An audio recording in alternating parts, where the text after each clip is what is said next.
Bitta ertak bor. Amerikadagi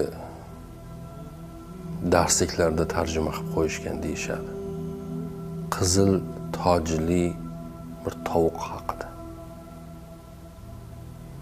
U ertakni ham ruslar o'qiydi, ham inglizlar bolalarga o'qitadi va dunyoning ko'plab mamlakatlari mehnatga undash uchun insonlarni bu ertakda bolalarga o'rgatishadi. Voqea quyidagicha. Kunlardan bir kuni tovuq bug'doy donasini topib oladi. Bir qancha va yonidagi boshqa hayvonlardan u bug'doylarni dalada ekilishiga yordam berishni iltimos qiladi. Hech kim tovuqqa yordam bermaydi.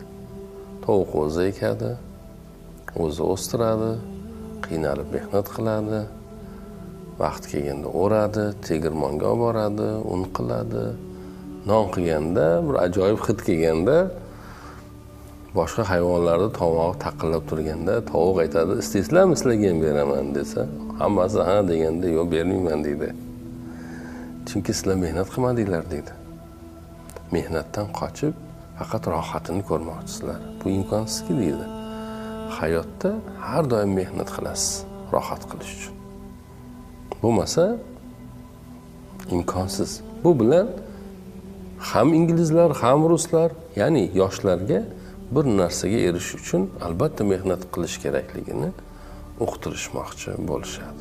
UNICEF'ni nimasida, saytidami shuni kattalar uchun versiyasi ham e'lon qilindi.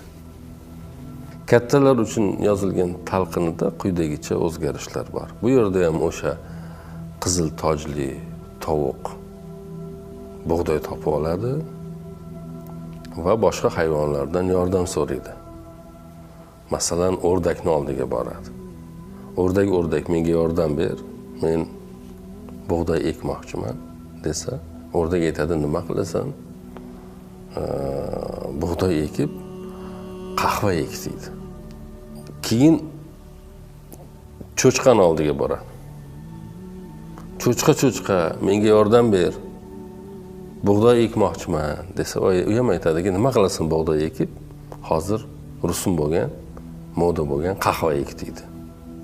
Keyin sichqonning yoniga boradi. Sichqon, bug'doy ekmoqchiman desa, sichqon ham aytadi, qahva ek deydi. Men qahva ekishni bilmayman-ku deganda o'rdak aytadi, men o'zim senga